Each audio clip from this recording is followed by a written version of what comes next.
तो ये क्वेश्चन जो है वो बोर्ड में तो आएगा नहीं, मैं कॉम्पिटिशन पॉइंट ऑफ व्यू से बताता हूँ कैसे ये सॉल्व होगा। सेंटर पर कितना चार्ज रखा हुआ है अकॉर्डिंग टू क्वेश्चन, 1 कूलम का चार्ज रखा हुआ है। नेट फोर्स फाइंड आउट करना है on 1 coulomb charge which is placed at the centre. Hint मैंने दिया था कि ये 12 कूलम चार्ज जो है ये 1 कूलम चार्ज पर फोर्स लगाएगा डाउनवर्ड डायरेक्शन में, ठीक है। और ये 6 कूलम चार्ज जो है ये 1 कूलम चार्ज पर फोर्स लगाएगा अपवर्ड डायरेक्शन में। अब force due to 12 coulomb charge आप लिखोगे के, और यहाँ देखो 12 इंटू 1 बाई डिस्टेंस अगर आर दिया हुआ तो आर स्क्वायर करोगे। इसका डायरेक्शन जो है वो नीचे के डायरेक्शन में है। Force due to 6 coulomb charge same formula K 6 into 1 by R square. इसका डायरेक्शन जो है वो अपोजिट डायरेक्शन में, ये एक दूसरे को कैंसिल करेंगे, ओके। और इन दोनों का जो रिजल्टेंट आएगा सपोज एफ डैश आएगा वो कितना आ जाएगा, माइनस कर दो, तो 12 minus 6 K by R square. कौन से डायरेक्शन में, ओवरऑल नीचे के डायरेक्शन में, ठीक है। इसका मतलब 12 और 6 मिल करके रिजल्टेंट जो फोर्स लगा रहे हैं इस 1 कूलम पर कौन से डायरेक्शन में, डाउनवर्ड डायरेक्शन में, ओके। इसको मैंने एफ डैश नहीं मानता हूँ, एफ ए मान लेता हूँ, एफ ए, ठीक है। अब यही प्रोसेस मैं सबके लिए रिपीट करने वाला हूँ। सपोज अगर आप ये 3 कूलम के लिए लिखोगे और 9 कूलम के लिए, 9 कूलम की वजह से यहाँ पर जो फोर्स लगेगा इस डायरेक्शन में, और 3 कूलम की वजह से जो 1 कूलम पर फोर्स लगेगा इस डायरेक्शन में, इसका भी जो रिजल्टेंट आएगा वो इसी डायरेक्शन में आएगा, 3 के अलॉन्ग आएगा, ठीक है। तो उसको अगर मैं एफ बी कह रहा हूँ तो एफ बी का वैल्यू भी क्या हो जाएगा, 6 के बाई आर स्क्वायर। कौन सा डायरेक्शन होगा, ये डायरेक्शन में। इसका मतलब ये हो गया आपका एफ बी, ठीक है। तो 1 2 3 4 हो गया। उसी तरह से 1, ओके, और 7, 1 और 7 का जो रिजल्टेंट है वो इस डायरेक्शन में आएगा, ठीक है, इस तरह से। इसको मैं एफ सी मान लेता हूँ 1 और 7 के लिए। उसी तरह से लास्ट है 2 और 8 के लिए, इसका भी रिजल्टेंट जो है वो 2 के अलॉन्ग आएगा, और इसको मैंने मान लिया एफ डी। बस इसी को सॉल्व कर लेना है वेक्टर से और आपका आंसर, ठीक है। सारे फोर्सेस का जो मैग्नीट्यूड है वो सेम है, जितने भी फोर्सेस हैं F A, F B, F C और एफ डी सभी का मैग्नीट्यूड सेम है। और कितना है, जो ये है 6 के बाई आर स्क्वायर, ठीक है।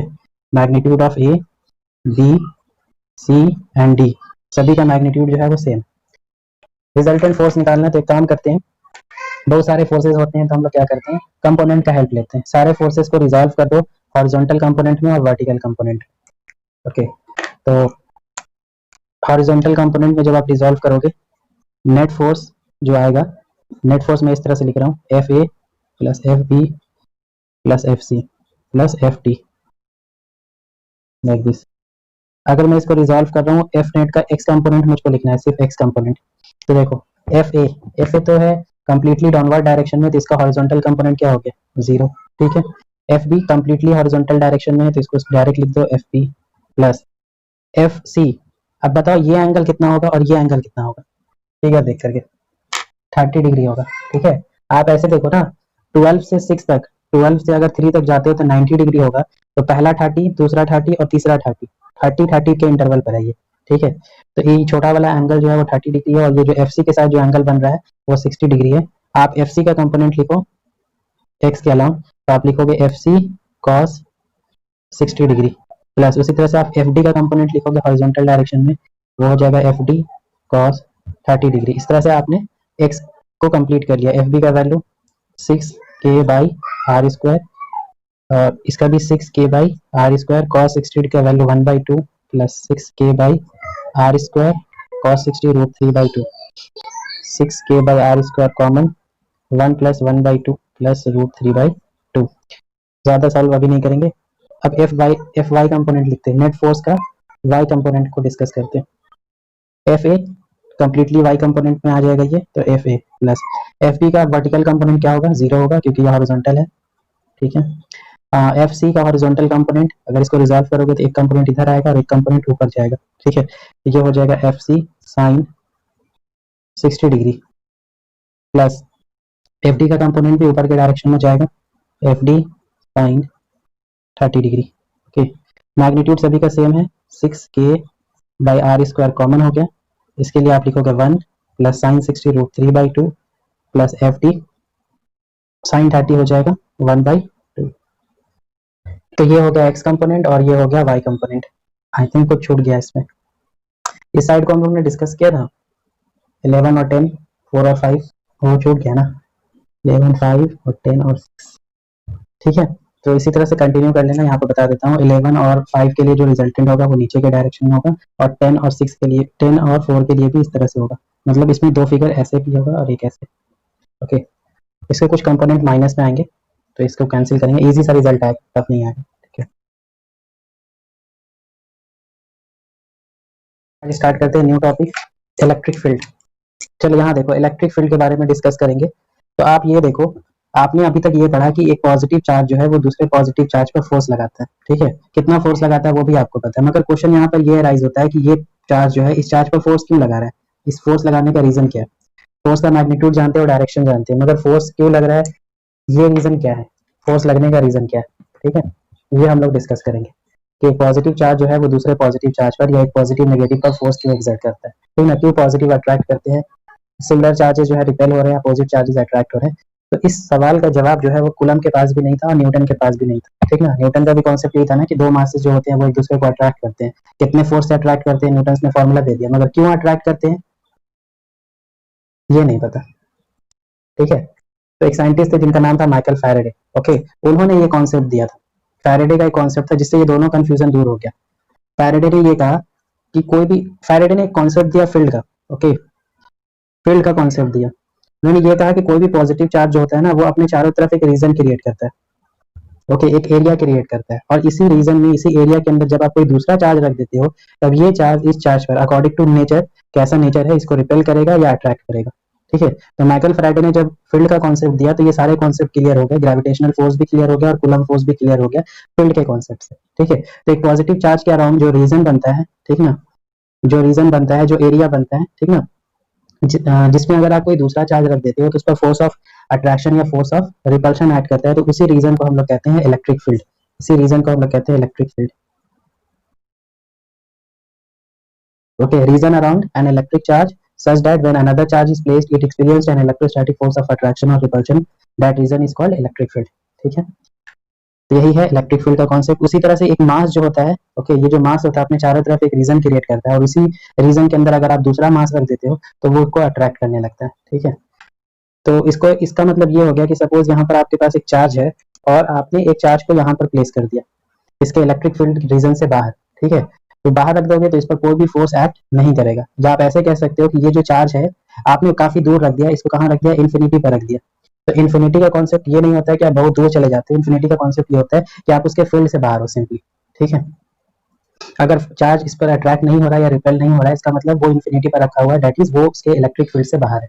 ओके, अब हम लोग ये जो इलेक्ट्रिक फील्ड पढ़ रहे हैं, ठीक है, इसका कैलकुलेशन करते हैं कि वैल्यू क्या होता है, फॉर्मूला क्या होता है, calculation of electric field. Okay, electric field भी कहा जाता है इसको, इलेक्ट्रिक फील्ड इंटेंसिटी भी कहा जाता है। okay.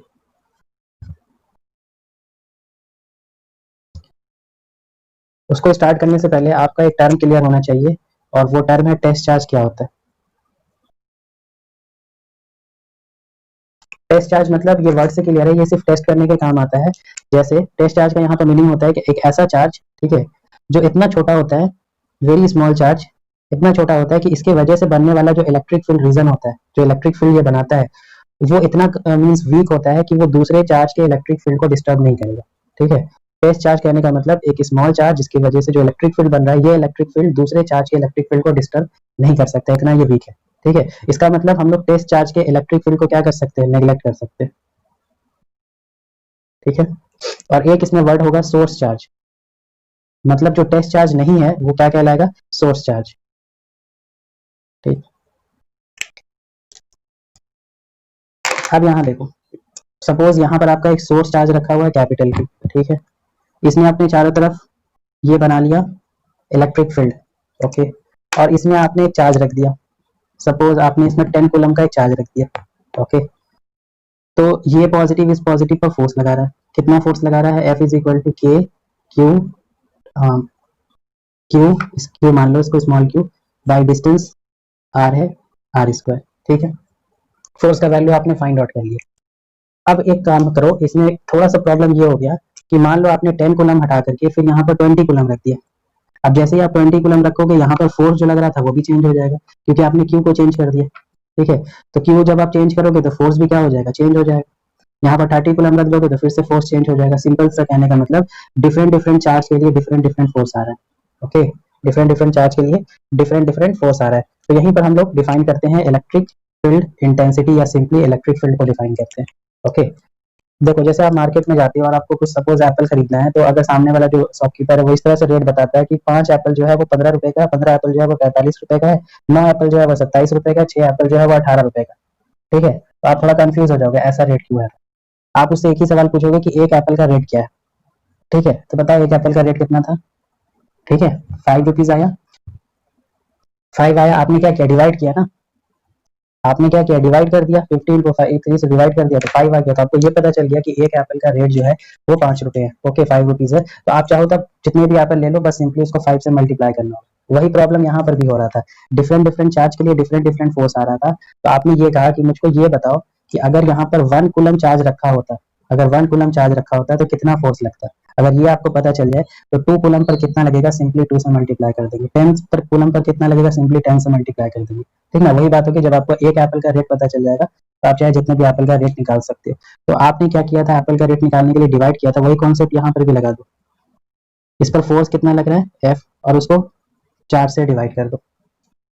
Okay, F by Q, यही है आपका इलेक्ट्रिक फील्ड इंटेंसिटी या सिंपली इलेक्ट्रिक फील्ड, मतलब force acting per unit charge, force acting per unit charge is called electric field. मतलब आप इसको ऐसे भी डिफाइन कर सकते हो, अगर आप क्यू का वैल्यू क्या कर दो, 1 कूलम कर दो, क्यू का वैल्यू क्या रख दो, 1 कूलम कर दो, तो electric field is the electric force acting on a unit positive test charge, unit positive test charge. इसका मतलब इलेक्ट्रिक फील्ड जो है हम लोग ने अपने कन्वीनियंट के लिए डिफाइन किया है, ताकि हम लोग को ये पता चल जाए कि एक यूनिट पॉजिटिव टेस्ट चार्ज पर कितना फोर्स लग रहा है। अगर 1 कूलम चार्ज पर इतना फोर्स लग रहा है, ई के इक्वल, तो 10 पर कितना लगेगा, तो सिंपली इसको 10 से मल्टीप्लाई कर देंगे। तो electric field intensity is the force, electrostatic force acting on a unit positive test charge. तो फॉर्मूला बन गया E is equal to F by Q, ठीक है। आप इसको अगर वेक्टर फॉर्म में लिखना चाहते हो इलेक्ट्रिक फील्ड को, तो इस तरह से लिखते हैं, electric field is equal to F by Q. Electric field का डायरेक्शन वही होगा जो फोर्स का डायरेक्शन होगा, जो कूलम फोर्स का डायरेक्शन होगा। जो भी मैं कह रहा हूँ ये सब बहुत अच्छे से लैंग्वेज में लिखा हुआ है नोट्स में मेरे, ठीक है, वो मैं आपको दे दूंगा या लिंक प्रोवाइड कर दूंगा, वहां से डाउनलोड कर लेना, ठीक है। इसमें सब कुछ अच्छे से लिखा हुआ है, हैंड रिटन है, ये सही लिखना है आपको। अब इसको और अच्छे से समझते हैं, ये वाला जो कॉन्सेप्ट मैंने बताया डायरेक्शन को लेकर के, इलेक्ट्रिक फील्ड का डायरेक्शन वही होगा जो फोर्स का डायरेक्शन होगा। इसका मीनिंग क्या हुआ वो समझो। सपोज यहाँ पर आपने एक टेस्ट चार्ज को रखा क्यू, इसमें आपने चारों तरफ एज जैसे ये बनाता है इलेक्ट्रिक फील्ड रीजन क्रिएट कर लिया, और यहाँ पर आपने कुछ पॉइंट कंसिडर किया, ए पॉइंट, बी पॉइंट, और एक पॉइंट है C point, different different position है इनका, ठीक है, पोजीशन डिफरेंट है। सभी पॉइंट पर आपने क्या किया, टेस्ट चार्ज को प्लेस किया, क्यू क्यू क्यू, ठीक है, 1 कूलम चार्ज टेस्ट चार्ज को प्लेस कर दिया। टेस्ट चार्ज प्लेस किया, इसीलिए मैं इसका इलेक्ट्रिक फील्ड रीजन नहीं बना रहा हूँ, ठीक है, तो कॉन्सेप्ट क्लियर है टेस्ट चार्ज का। आपने नोटिस किया कि ये पॉजिटिव जो है इस पॉजिटिव को इस डायरेक्शन में फोर्स लगा रहा है, इसको मैंने नाम दे दिया एफ ए, इसको इस डायरेक्शन में फोर्स लग रहा है, ये है एफ बी, और इस पर जो फोर्स लग रहा है इस डायरेक्शन में लग रहा है एफ सी। एक्सपेरिमेंटली आपने ये देखा कि फोर्स जो है वो ए पर सबसे ज्यादा लग रहा है, फिर उसके बाद बी पर लग रहा है, फिर उसके बाद सी पर लग रहा है। ऐसा इसलिए क्योंकि आपने कूलम्स लॉ पढ़ा है, तो आपको पता है कि ये डिस्टेंस जो है आर ए के लिए, आर बी और आर सी के लिए डिफरेंट जो है, डिस्टेंस जो है वो डिफरेंट है। सबसे कम डिस्टेंस जो है वो यहाँ पर है, क्योंकि आर ए का वैल्यू जो है कम है as compare to R B compare to R C. Distance ज्यादा होगा तो फोर्स कम लगेगा, ये तो रीजन समझ में आ गया। मगर आपने ये चीज नोटिस किया कि इन पर जो फोर्स लग रहा है ना, सभी में तीनों में एक बात कॉमन थी कि तीनों में जो फोर्स लग रहा था, फोर्स का जो डायरेक्शन था वो रेडियली आउटवर्ड था, रेडियली आउटवर्ड। मतलब देख रहे हो, ये अगर सर्कल है तो सारा रेडियस के अलॉन्ग है, ओके, बाहर को निकल रहा है। यहाँ देखो ये पॉजिटिव जो है इस नेगेटिव को अपनी तरफ अट्रैक्ट कर रहा है विद पार्टिकुलर फोर्स एफ, ठीक है। फॉर्मूला क्या कहता है कि जो फोर्स का डायरेक्शन होगा वही इलेक्ट्रिक फील्ड का भी डायरेक्शन होगा, जो फोर्स का डायरेक्शन होगा वही इलेक्ट्रिक फील्ड का भी डायरेक्शन होगा। इसका मतलब इस पॉजिटिव चार्ज की वजह से जो इलेक्ट्रिक फील्ड का डायरेक्शन है वो भी क्या है, इस डायरेक्शन में, दैट इज रेडियली इनवर्ड। इसको आप कह सकते हो रेडियली इनवर्ड, ओके। अब यहाँ देखो, मान लो ये पॉजिटिव चार्ज है और ये दूसरा पॉजिटिव टेस्ट चार्ज है, ठीक है। अब इसकी वजह से अगर मैं पूछूं इलेक्ट्रिक फील्ड का डायरेक्शन क्या होगा, तो इलेक्ट्रिक फील्ड का डायरेक्शन वही होगा जो फोर्स का डायरेक्शन होता है। तो ये पॉजिटिव इस पॉजिटिव को अलोंग द लाइन ज्वाइनिंग इस डायरेक्शन में फोर्स लगाएगा, ठीक है। तो ये आपके फोर्स का डायरेक्शन है। इसका मतलब ये हो गया कि इस पॉजिटिव चार्ज की वजह से इस पॉइंट पर इलेक्ट्रिक फील्ड का डायरेक्शन भी यही होगा। तो बहुत इजी सा कॉन्सेप्ट है, जो फोर्स का डायरेक्शन होगा वही इलेक्ट्रिक फील्ड का डायरेक्शन होगा। तो ये हो गया आपका इलेक्ट्रिक फील्ड और इलेक्ट्रिक फील्ड इंटेंसिटी। क्लियर है? और इलेक्ट्रिक फील्ड इंटेंसिटी जो है, जैसा कि आपका coulomb force law of superposition को फॉलो करता है, उसी तरह से आपका इलेक्ट्रिक फील्ड जो है ये भी आपका लॉ ऑफ सुपरपोजिशन को फॉलो करता है। लॉ ऑफ सुपरपोजिशन को ये भी ओबे करता है, ये भी फॉलो करता है। देखो कैसे। मान लो यहाँ पर एक चार्ज है Q1, Q2, Q3, बहुत सारे चार्जेस हैं Qn, ओके। और यहाँ पर एक पॉइंट है P, और मैंने आपको कहा कि find out the value of electric field at point P। Point P पर इलेक्ट्रिक फील्ड का वैल्यू फाइंड आउट करो। तो यहाँ पर बहुत सारे मल्टीपल चार्जेस हो गए हैं। तो सबसे पहले लॉ ऑफ सुपरपोजिशन क्या कहता है कि ये पॉजिटिव, यहाँ per unit positive test charge है 1 कूलम का, तो ये Q1 जो है इस प्लस को क्या करेगा, रिपेल करेगा इस डायरेक्शन में। तो जो फोर्स का डायरेक्शन होता है वही इलेक्ट्रिक फील्ड का डायरेक्शन होता है, तो इसको मैंने नाम दे दिया E1। ओके, सिमिलरली Q2 जो है इस पॉजिटिव को रिपेल करेगा अलोंग द लाइन ज्वाइनिंग, तो ये फोर्स का डायरेक्शन है, मींस यही इलेक्ट्रिक फील्ड का डायरेक्शन है E2। सिमिलरली ये डायरेक्शन हो जाएगा E3 के लिए, और ये डायरेक्शन है En। तो according to law of superposition, net electric field at point P is the vector sum of electric field due to all the charges। तो E1 plus E2 plus E3 plus dash dash up to En। तो सभी की वजह से बनने वाले electric field को किससे ऐड कर देना है, वेक्टर से ऐड कर देना है। इसी को कहते हैं लॉ ऑफ सुपरपोजिशन। बहुत ही सिंपल सी बात है, ठीक है। नेक्स्ट, अब हम लोग वैल्यू फाइंड आउट करने वाले हैं, फॉर्मूला फाइंड आउट करने वाले हैं इलेक्ट्रिक फील्ड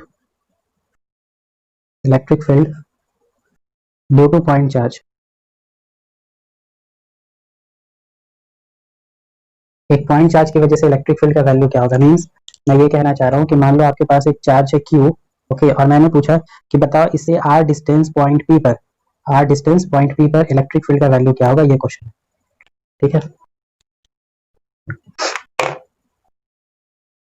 तो बहुत इजी है, जिस पॉइंट पर आपको फाइंड आउट करना है इलेक्ट्रिक फील्ड, उस पॉइंट पर आप क्या प्लेस कर देते हो, ओके, आप एक टेस्ट चार्ज को प्लेस कर देते हो जिस पॉइंट पर आपको फाइंड आउट करना है, ठीक है।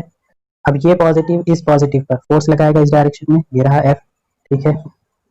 बहुत ही छोटा सा डेरिवेशन है, कितना फोर्स लगा रहा है, F is equal to Q by distance R square, ठीक है। अभी इलेक्ट्रिक फील्ड का आपने फॉर्मूला पढ़ा है, E is equal to F by Q, where Q is the test charge, या Q वो चार्ज होता है जो आप प्लेस करते हो, ठीक है। तो बस इक्वेशन 1 से F का वैल्यू इसमें पुट कर दोगे, तो Q बाई R स्क्वायर, और ये Q से ये Q कैंसिल हो गया, तो इलेक्ट्रिक फील्ड का फॉर्मूला बन गया Q बाई R स्क्वायर, ठीक है। मॉड मत बोलना, E is equal to 1 by 4 pi epsilon not mod Q upon R square. ये हो गया आपका formula electric field due to point charge.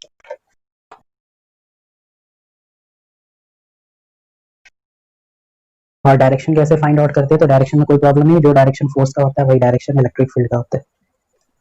अब इन दोनों कॉन्सेप्ट को मैं मिक्स करके एक क्वेश्चन बना रहा हूँ, ठीक है, लॉ ऑफ सुपरपोजिशन और electric field due to point charge. Question ये है कि सपोज यहाँ पर एक Q कूलम,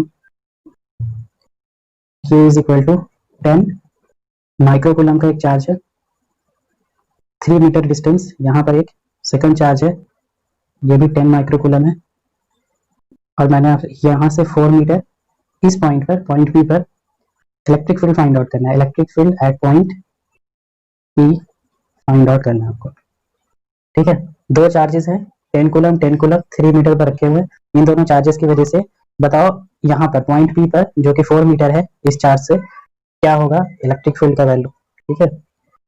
तो दो बातें आपको क्लियर है, एक electric field due to point charge का फॉर्मूला होता है, एक पॉइंट चार्ज की वजह से जो इलेक्ट्रिक फील्ड बनता है वो होता है K mod Q by R square, electric field due to point charge, okay. और दूसरा कॉन्सेप्ट लॉ ऑफ सुपरपोजिशन, वो ये कहता है कि वेक्टर सम होगा electric field due to all the charges, ठीक है। जिस पॉइंट पर फाइंड आउट करना है इलेक्ट्रिक फील्ड, वहां पर सबसे पहले आप क्या प्लेस करते हो, एक यूनिट पॉजिटिव टेस्ट चार्ज, ये आपने प्लेस कर दिया एक यूनिट पॉजिटिव टेस्ट चार्ज, ठीक है, +1 आप प्लेस करो या इमेजिन करो बस, ठीक है। ये हम लोग इसलिए प्लेस करते हैं, रीजन क्या है प्लेस करने का, ताकि हम लोग को डायरेक्शन पता चल सके इलेक्ट्रिक फील्ड का, ठीक है। देखो कैसे, ये पॉजिटिव इस पॉजिटिव को along the line joining, align the along the line जो है इस डायरेक्शन में रिपेल करेगा। इसका मतलब इस चार्ज की वजह से बनने वाला जो इलेक्ट्रिक फील्ड का डायरेक्शन यहाँ पर क्या है, ये डायरेक्शन में, और कितना है, इवन है। और इवन का वैल्यू बताओ, इवन का value electric field due to point charge का फॉर्मूला ये यूज करेंगे, बिल्कुल इस तरह से यूज करेंगे। के चार्ज कितना है, अभी क्यू ही रखेंगे, ये डिस्टेंस कितना होगा, ठीक है, तो ये 3 है, ये 4 है, तो ये कितना होगा 5, ठीक है, के क्यू बाई 5 का स्क्वायर, ठीक है। डायरेक्शन अलोंग, ये ए है, ये सी है, अलोंग ए सी, ठीक है। अब यहाँ देखो, ये पॉजिटिव इस पॉजिटिव को इस डायरेक्शन में रिपेल करेगा, इसको मैंने नेमिंग कर दिया E2। E2 का मैग्नीट्यूड हो जाएगा के क्यू, डिस्टेंस क्या है 4 का स्क्वायर, डायरेक्शन क्या है अलोंग पी सी, ठीक है। इस तरह से मैंने E1 और E2 को लिख लिया। According to law of superposition, net electric field at point P को आपको इन दोनों इलेक्ट्रिक फील्ड को वेक्टर एडिशन करना पड़ेगा, E1 प्लस E2 का वेक्टर एडिशन। तो ये आपका फर्स्ट वेक्टर है E1 और सेकंड वेक्टर है E2, tell to tell join किए हुए हैं, तो आप पैरेललोग्राम लॉ यूज करोगे इस तरह से, ये आपने यूज किया और ये आपने ड्रॉ किया रिजल्टेंट ई नेट, ओके, बस हो गया ई नेट अंडर रूट, ये E1 और E2 का वैल्यू आप फाइंड आउट करके E1 square plus E2 square plus 2 E1 E2 cos, ये एंगल कितना होगा, भूल गए क्या, 345, 345, ये एक स्टैंडर्ड ट्रायंगल होता है 345, तब ये एंगल बनता है 37 और ये एंगल बनता है 53 डिग्री, ठीक है। तो इसका मतलब ये हो गया कि ये 3 है 4 है 5 है, तो ये एंगल जो है वो 37 डिग्री है, ये 90 है तो ये 53 डिग्री है, ये 37 है तो ये भी क्या होगा 37, और यहाँ पर आप लिखोगे cos 37 डिग्री। वैल्यू याद है cos 37 तक, नहीं याद है तो इस ट्रायंगल से देख लो cos 30, यहाँ से देख लो ना, cos 37 कितना हो जाएगा 4/5, ठीक है। ट्रायंगल्स आप देख सकते हो, cos 37 का वैल्यू जो है वो 4/5 है। ये सब आपको रिजल्ट याद होना चाहिए। तो बस E1 और E2 का वैल्यू यहाँ से फाइंड आउट करके बस यहाँ पुट करो और ये रहा आंसर आपका सॉल्व करके, ठीक है। डायरेक्शन फाइंड आउट करना है ये, तो इसको एंगल को अल्फा मानो और लिखो tan alpha is equal to d sin theta, मतलब ये होगा, ठीक है। ये तो आपको पता होना चाहिए कि अगर अल्फा एंगल E2 के साथ बन रहा है तो E1 आप यहाँ लिखोगे, okay, E1 sin 37 degree by E2 plus E1 cos 37 degree, इसको भी सॉल्व करो आंसर आ जाएगा, ठीक है। ऐसा ही क्वेश्चन तो मैंने लास्ट क्लास में भी कुछ दिया था, net force acting on a charge, यहाँ पर पूछा था। एक और क्वेश्चन है कि सपोज ये आपका एक इक्विलेटरल ट्रायंगल है, ये सब स्टैंडर्ड क्वेश्चन है, ये आते ही हैं, ओके, ये सब अंडरस्टूड है कि ये सब क्वेश्चन आएंगे आपके। अगर मैं पूछूं कि अगर लेंथ L है तो सेंटर पर इलेक्ट्रिक फील्ड क्या होगा, सेंटर पर इलेक्ट्रिक फील्ड फाइंड आउट करना है, तो सबसे पहले क्या करेंगे, इस पॉइंट पर हम लोग unit positive test charge assume कर लेंगे, ओके। यहाँ से स्टार्ट करेंगे, ये पॉजिटिव इस पॉजिटिव को अलोंग द लाइन ज्वाइनिंग इस डायरेक्शन में फोर्स लगाएगा, इसको हम लोग ने नेमिंग कर दिया ई ए, ठीक है। ई ए का वैल्यू क्या होगा, तो के क्यू बाई, ये डिस्टेंस को कुछ मान लेते हैं हम लोग, आर मान लेते हैं अभी फिलहाल के लिए, ओके, आर स्क्वायर, और इसको ओ मानते हैं, डायरेक्शन हो गया अलोंग, ये डायरेक्शन हो गया अलोंग ए ओ, ओके। सिमिलरली ये पॉजिटिव इस पॉजिटिव को अलोंग द लाइन ज्वाइनिंग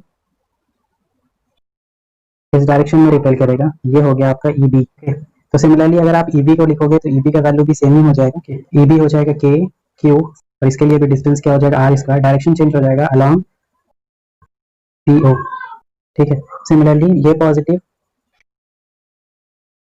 ये सी है, सॉरी, ये पॉजिटिव इस पॉजिटिव को नीचे के डायरेक्शन में रिपेल करेगा, ठीक है। तो इसका मतलब ई सी का वैल्यू ये है, तो ई सी का मैग्नीट्यूड सेम है, K Q by R square, direction change है अलोंग अलोंग सी ओ, ठीक है।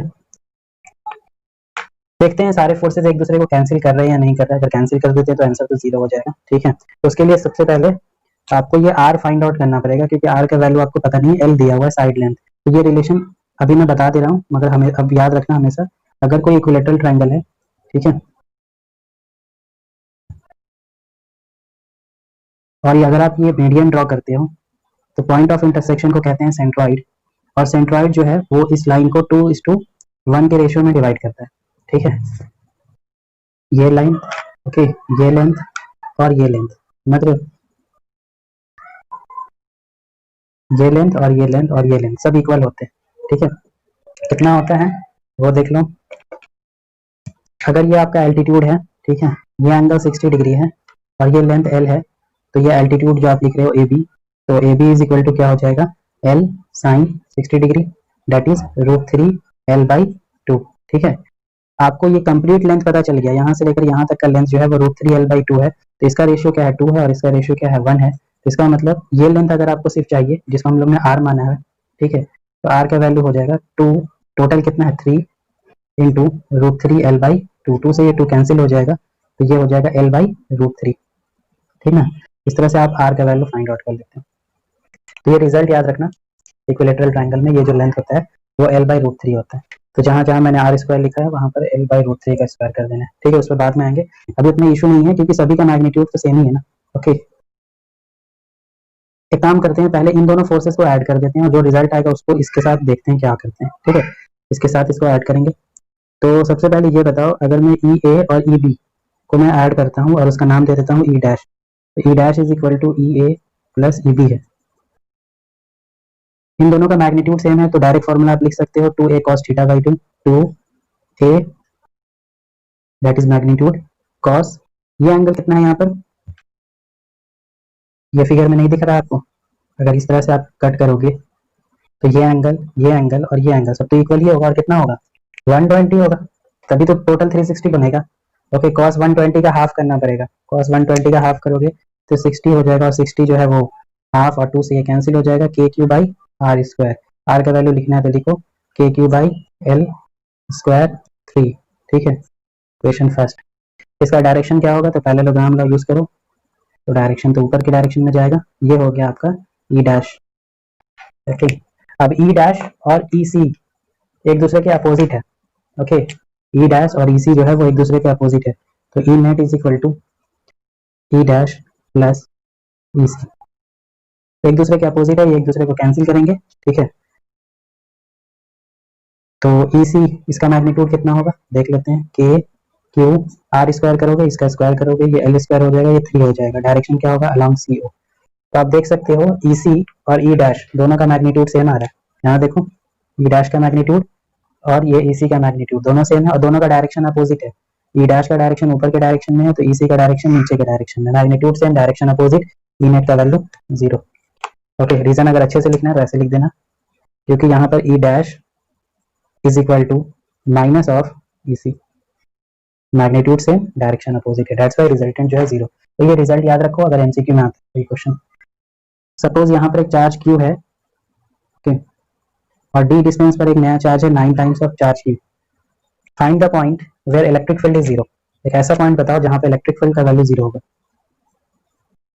इलेक्ट्रिक फील्ड 0 है, आपको वो पोजीशन फाइंड आउट करना है, position where electric field is 0। Electric field कहाँ 0 हो सकता है, जहां पर फोर्स 0 हो सकता है, और इस क्वेश्चन को हम लोग ने बहुत डिटेल में पढ़ा है कूलम्स लॉ में, ठीक है। अगर रिजल्ट याद है तो बताओ कौन सा ऑप्शन सही है, कहां पर ये बैलेंस होगा, कहां पर फोर्स 0 होता है, जहां फोर्स 0 होगा वहीं पर इलेक्ट्रिक फील्ड भी 0 होगा। 5 ऑप्शन है आपके पास, 1 2 3 4 5, लेफ्ट राइट अप डाउन या लाइन ज्वाइनिंग, कहां पर बैलेंस होता है, लाइन ज्वाइनिंग पर बैलेंस होता है, बताया था ना जब सिमिलर चार्जेस होते हैं तो लाइन ज्वाइनिंग पर बैलेंस होता है। तो मान लिया आपने पी पॉइंट पर ये बैलेंस हो चुका है, ठीक है। पी वो पॉइंट है जो यहाँ से कितने डिस्टेंस पर है, एक्स डिस्टेंस पर है, और यहाँ से डी माइनस एक्स डिस्टेंस पर है। यहाँ पर आपको इलेक्ट्रिक फील्ड का वैल्यू जो है वो 0 है, यहाँ पर आप क्या प्लेस कर दोगे, यूनिट पॉजिटिव चार्ज 0 हो सकता है, देखो क्यों, ये पॉजिटिव इस पॉजिटिव को इस डायरेक्शन में रिपेल करेगा, तो ये इसकी वजह से जो इलेक्ट्रिक फील्ड बन रहा है इवन इस डायरेक्शन में, और ये पॉजिटिव इस पॉजिटिव को इस डायरेक्शन में रिपेल करेगा, मींस इस चार्ज की वजह से इस पॉइंट पर इलेक्ट्रिक फील्ड का डायरेक्शन v2 है, तो ये प्रोबेबिलिटी है कि e1 e2 एक दूसरे को कैंसिल करके 0 हो जाएगा रिजल्ट। तो बताओ e1 का वैल्यू क्या है, इस चार्ज की वजह से, पॉइंट चार्ज की वजह से क्या होता है KQ/r², के क्यू बाई डिस्टेंस का स्क्वायर कर दो तो x square, okay. Direction I cap के अलाउ इस डायरेक्शन में, ये आपका एक्स एक्सिस है, ठीक। सिमिलरली e2 का वैल्यू क्या हो जाएगा, के क्यू बाई डिस्टेंस क्या है d माइनस एक्स का होल स्क्वायर, और e2 के लिए चार्ज था, सॉरी क्यू नहीं है 9q है, और इसका डायरेक्शन जो है वो माइनस ऑफ आई कैप है। इस पॉइंट पर आपका जो नेट इलेक्ट्रिक फील्ड है वो जीरो है। नेट इलेक्ट्रिक फील्ड का फॉर्मूला क्या है, vector sum of E1 plus E2, और ये कितना है, जीरो है। ये जीरो तभी हो सकता है जब दोनों का मैग्नीट्यूड सेम हो। जब दोनों का मैग्नीट्यूड को सेम करोगे तो K Q by X square is equal to K 9Q by D minus X का whole square. K Q cancel, ठीक है, तो D minus X by X is equal to 3। This means that X is equal to D by 4।